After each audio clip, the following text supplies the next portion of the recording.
Well, video number 4 from Ezra, connecting faith to business and church and life, is taking back territory. In Ezra chapter 2 verse 1 you can read about this, and it's called Taking Back Territory is Always Challenging. People don't want you to take back territory that they've gained, even in the wrong way.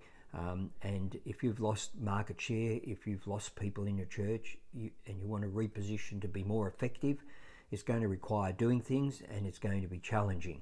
So whether it's land that you've lost, whether it's a damaged relationship, a marriage chaos, or neglected responsibility, it takes courage and determination to go back, reclaim, and rebuild what God gave you.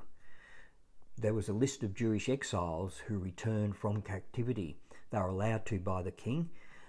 Surprisingly, the majority of the people that were taken into captivity wanted to stay in captivity. I'm never sure why you'd want to do that, but it's easy to become comfortable. It's easy to become comfortable in your business or your church with everything just nicely ticking along. But we're not called to just have things nicely ticking along. We're called to make a difference, to see lives change, to see people impacted. And we can get comfortable even in opposition, even in where we're at right now.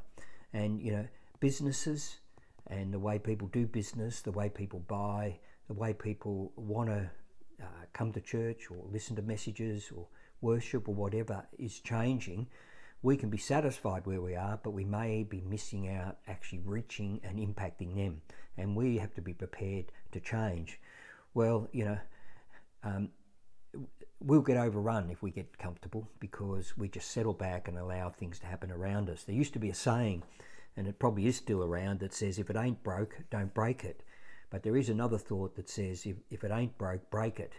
And this market has changed, through financial crisis, through COVID, through anything. Like people buy, think, relate, connect, want to learn, want to be connected with totally differently. Whether it's right or wrong, we've got to learn how to use what's available, what God's given us in whatever forms of media, one-to-one programs, to be able to touch people, be able to influence people, be able to reach people, be able to make a difference.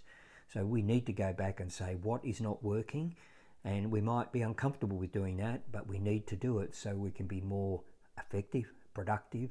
We can build our businesses, we can build our churches through seeing people's lives change. We can be impactful in seeing people help, and a lot more people are needing help in every country across the world today than even many years ago, because what's been happening is actually affecting people's thinking that they're not always willing to talk about. So we have to work out, how do we connect, how do we make a difference?